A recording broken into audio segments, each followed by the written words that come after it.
कभी छात्र राजनीति तो कभी कांग्रेस के पंजे का साथ। तब भी नहीं बनी बात तो कर ली हाथी की सवारी। 2017 में की कीचड़ में कमल खिलाने की कोशिश तो कानून की पढ़ाई करने वाले को योगी आदित्यनाथ ने कानून मंत्री बना दिया। 2022 में फिर से खिला कमल तो मुख्यमंत्री योगी ने अपना डिप्टी बना दिया। जी हाँ, हम बात कर रहे हैं सूबे के उप मुख्यमंत्री ब्रजेश पाठक की। ब्रजेश पाठक किसी परिचय के मोहताज नहीं हैं।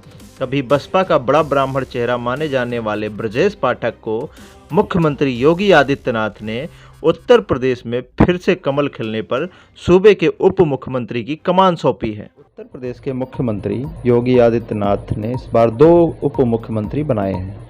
उनमें केशव प्रसाद मौर्य के अलावा पिछली सरकार में कानून मंत्री रहे ब्रजेश पाठक भी शामिल हैं। ब्रजेश पाठक उत्तर प्रदेश की राजनीति के बड़े चेहरे माने जाते हैं। इस बार लखनऊ कैंट विधानसभा से भारी जीत दर्ज कर विधानसभा पहुंचे हैं। ब्रजेश पाठक की राजनीति की शुरुआत छात्र जीवन से हुई। लोकसभा के साथ साथ राज्यसभा के सांसद भी रह चुके हैं और अब तक 3 पार्टियों से भी जुड़ चुके हैं।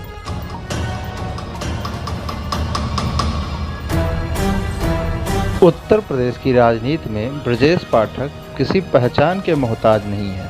यूपी की सियासत में बड़ा चेहरा माने जाने वाले ब्रजेश पाठक भाजपा के कद्दावर नेता के साथ ही सूबे के ब्राह्मण चेहरा माने जाते हैं। इसलिए ब्राह्मण ठाकुर की सियासत के लिए चर्चित इस राज्य में मुख्यमंत्री योगी आदित्यनाथ ने ब्रजेश पाठक को अपना डिप्टी सीएम बनाकर इस जातीय समीकरण को बैलेंस करने की कोशिश की है। योगी सरकार के पिछले कार्यकाल में भी ब्रजेश पाठक कानून मंत्री थे। वह इस चुनाव में लखनऊ कैंट विधानसभा क्षेत्र से समाजवादी पार्टी के उम्मीदवार सुरेंद्र सिंह गांधी को 39,512 वोटों के बड़े अंतर से चुनाव हराकर विधानसभा में पहुंचे हैं। ब्रजेश पाठक का ये सियासी सफर इतना आसान नहीं रहा है। इस सियासी सफर में ब्रजेश पाठक को कई उतार चढ़ाव का सामना करना पड़ा है। बसपा का कभी एक बड़ा ब्राह्मण चेहरा माने जाने वाले ब्रजेश पाठक ने तो छात्र नेता से कैबिनेट मंत्री तक का सफर तय किया है, तो वहीं मौजूदा भाजपा के इस मंत्री ने अपने जीवन का पहला विधानसभा चुनाव कांग्रेस के टिकट पर लड़ा था, जिसमें पराजय का सामना करना पड़ा। ब्रजेश पाठक का जन्म 1964 को राजधानी लखनऊ से सटे हरदोई जिले के मल्लावा कस्बे के मोहल्ला गंगाराम में हुआ था। इनके पिता का नाम सुरेश पाठक था। ब्रजेश पाठक ने कानून की पढ़ाई की है, लेकिन उन्होंने अपने राजनीतिक जीवन की शुरुआत अपने छात्र जीवन से की है। 1989 में ब्रजेश पाठक लखनऊ विश्वविद्यालय छात्र संघ के उपाध्यक्ष चुने गए थे। इसके बाद 1990 में लखनऊ विश्वविद्यालय छात्र संघ के अध्यक्ष चुने गए थे। इसके 12 साल बाद कांग्रेस में शामिल हुए और 2002 के विधानसभा चुनाव में मल्लावा विधानसभा सीट से कांग्रेस के टिकट पर चुनाव लड़े और 130 वोटों के करीबी अंतर से चुनाव हार गए।